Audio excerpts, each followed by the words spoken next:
Hey, what's up everyone? So today I'm going to talk about the OnePlus 11R, and it was actually a true successor of OnePlus 9R. OnePlus 9R did really well in the Indian market as well as on my channel, and of course it's R series. R stands for Rudraditya. So I hope that 11R and the OnePlus 11 also perform well on my channel. I hope to see your support. Alright, now it's time to unbox this phone in a unique way. Let me do something unique. Alright, so it's time to unbox this Rasengan. Alright, so I set up my phone and the fingerprint scanner is definitely at the bottom place, but it works absolutely fine. And talking about the storage, then I get 101 GB out of 128 GB. So far I haven't installed anything, so that's the thing to note. Well, right now it's 2:14 AM, so I have to sleep now, and I'm going to full charge this phone for tomorrow because I have to test the battery and performance as well. So definitely I have to wake up early in the morning, so that's going to be a bit hectic because I have to take my car to the servicing center. Alright, so in this real day in the life review, I'm going to mainly cover the camera, battery and the performance. So let's see how OnePlus 11R will perform. Well, before sleep I was just checking that if the phone has any updates or not, but yeah, it's up to date. But what I see is this, an unwanted notification. Well, I definitely turned this off. It's annoying, and yeah, it's R series, so maybe we can see this type of things. But when I tried to uninstall this app, then see, I just can't uninstall this. Very weird. Alright guys, so I was about to sleep, but before that I entered the Wi-Fi password to this phone, and while typing I realized that the haptic feedback is just amazing, and even the implementation is just same as OnePlus 11. I mean, while sliding up the brightness slider or the volume slider, there is haptic as well, plus the haptic feedback is also great. So that's a really big plus point. But what is not plus point is still the 1080p 30 FPS from the front camera. Yeah, anyway, still no 4K, that's a complaint, but overall video quality looks really solid. Do let me know also about the audio quality, and I have to show you a lot more photo and video samples. Stay tuned, but right now let me sleep. Alright, so it's 8:57 AM and I charged my phone to 100% already. Now I will use this phone throughout the whole day to test out the battery and the other things. Good morning everyone. Now it's time to take my car to the servicing center. So I will go outside and I will share some photos, and also I will test the phone more and I will tell you more, so stay tuned.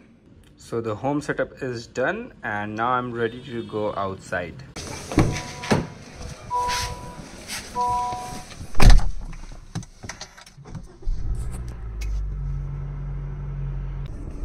Well, you know what, whenever I turned on the front camera, I always feel like that why there is no 4K. It's always going to be at 1080p 30 FPS. Alright,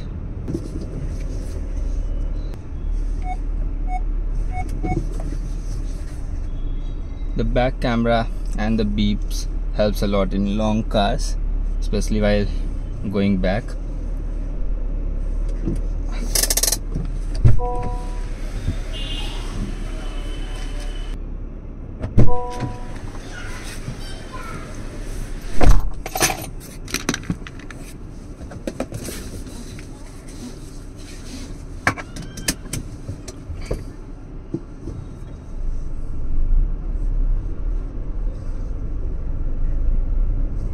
So guys, I'm going to leave my car here. There is a servicing center, and here also their servicing center is, and here is the office also.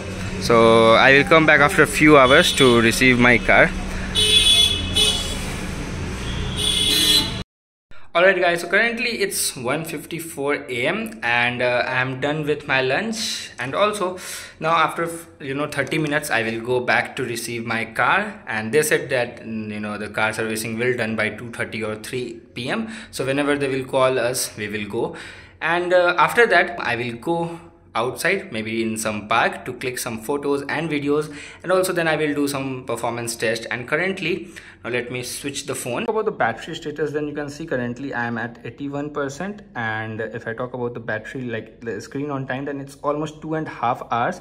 So it's actually pretty good. You can also see the apps which I have used so far. I played chess, I used camera, Instagram, Twitter, and then photos and YouTube. Of course their phone is also there. Okay, so there are the apps which I have used. So far I got a a very good screen on time. It's looking very promising. So I will keep giving you updates like this on the battery, and of course I will talk about other things as well in the later part of the video. But right now I'm going to edit what I recorded last night, the unboxing part.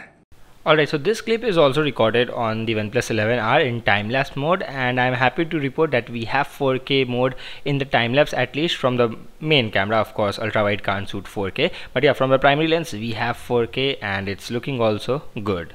Alright guys, so I got other works as well, and because of that I couldn't take the samples in sunlight. You know, you can see that the sun is already set, so that's why I just can't do anything. So maybe tomorrow morning I will go outside and I will click some photos, but right now I will wait for a few more minutes and then I will take low light shots. Well, if you want to take portrait video in this phone, then if you go into the more settings, then you won't find a dedicated portrait video mode. So you have to come back into the video mode and you have to click on that icon, and then you can see the blur in the background, and also you can adjust the depth of field by increasing and decreasing the aperture.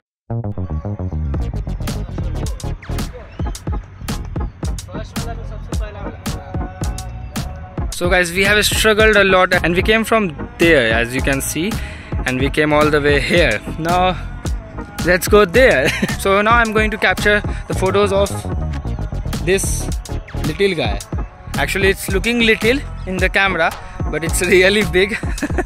Anyway, do let me know, like, this is actually a very good, you know, lighting condition to test the camera quality of any phones, because in sunlight, you know, any phone can give you a good quality, but in this type of lighting actually, or in artificial lighting condition, you will actually get the idea that how good the, you know, video quality or the photo quality is. So do let me know what you guys think.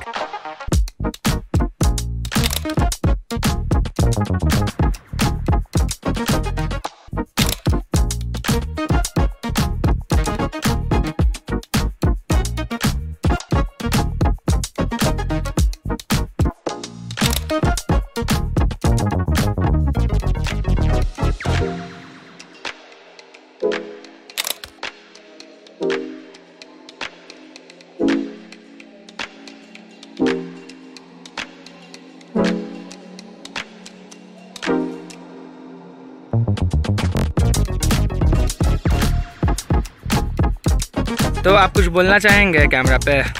कुछ भी? अपना नाम बता दीजिए। वाह, धन्यवाद। Well, the ultra wide quality in low lighting condition is not that impressive. Of course, it's just 8 megapixel, and also the sensor which used is not as good as the primary sensor. So of course you can see the difference in ultra wide lens. It's a bit hazy. Here you can see how bad the quality is, and in the skies it's good, but here you can see again in the grass it's very bad. It looks very hazy for some reason, I really don't know. But let me switch to, and yeah, one more thing, you can't switch the lenses while recording the footage, but now you can see it is from rear camera, it's not hazy at all. See, everything is nice and clear. So definitely the primary camera is so good even in low lighting condition. It's really great. But when it comes to the ultra wide lens, that is not that impressive. I think this is the portrait video, but you can only shoot at 1080p in portrait. Whenever you will select 4K, you can see, let me select 4K. You can see then if I will turn on the portrait, it will automatically switch to 1080p. Alright guys, one more thing, if I will select 4K resolution and then if I will try to enable the ultra steady mode, then you can again see that it switched automatically to 1080p. It means that the ultra steady mode is only available for 1080p, not 4K. So we are going to test the ultra steady mode in the 1080p resolution only. So let me try. Okay.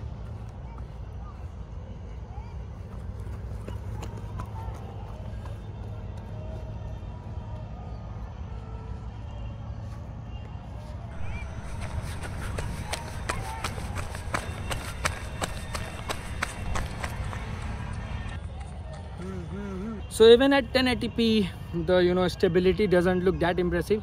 Well, talking about the photos, then of course from the primary lens the photos comes out to be so good. It's so appealing, the colors are excellent, the detail is on point, the sharpness and everything is very good even in low light scenarios. Well, this is panorama, which also looks quite good, but see, these samples are just amazing and I'm in love with the primary lens of the OnePlus 11R, and definitely for the price point it is actually very good. The light control, the dynamic range, the human skin tone, look at that how good this photo is. And again, I mean, definitely that Sony IMX 890 helps a lot to take these type of amazing HDR photos. So no doubt that the primary lens of the OnePlus 11R is very capable to take awesome photos, and of course the image processing is also good here. Well, talking about the selfies, then I just clicked few selfies, the standard and the portrait, and those turned out to be good as well. But the problem arises with the ultra wide angle lens, and that's not just the issue of 8 megapixel, but also OnePlus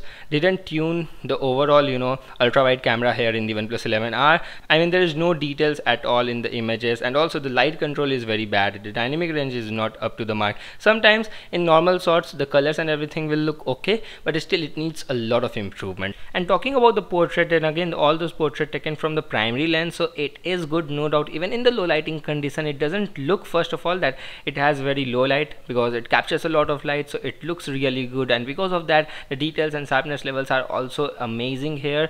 And one more thing is that the human skin tones is on point. There is no whitening or over smoothing here in the human skin tones. Even in this shot you can see, in the previous regular shot, in this particular photo you can see that the sun was exposed properly. Here in the portrait mode the sun was not exposed properly, but you can see definitely the camera gives the priority to my face when it clicks the portrait, because of course in portrait mode the face matters the most, so it brightened up my image. So in portrait shots I have no complaint, in fact it's so good. Alright, so now it's time to give the update to the battery life. So I got around 8 hours of screen on time with 11% battery left. So this is really amazing.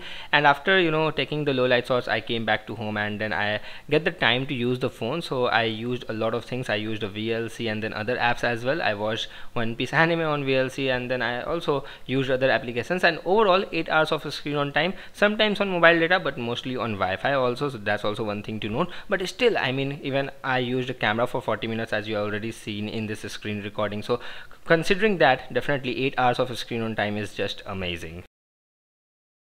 Alright guys, so I'm back in my studio, and last 2-3 days were so hectic and tiring for me, so I couldn't shoot properly. Even on the where I was shooting the real day in the life review, as I already said, I missed the daylight shots as well on that day. But the next day I clicked, and I already showed you all the photo samples and also the battery performance.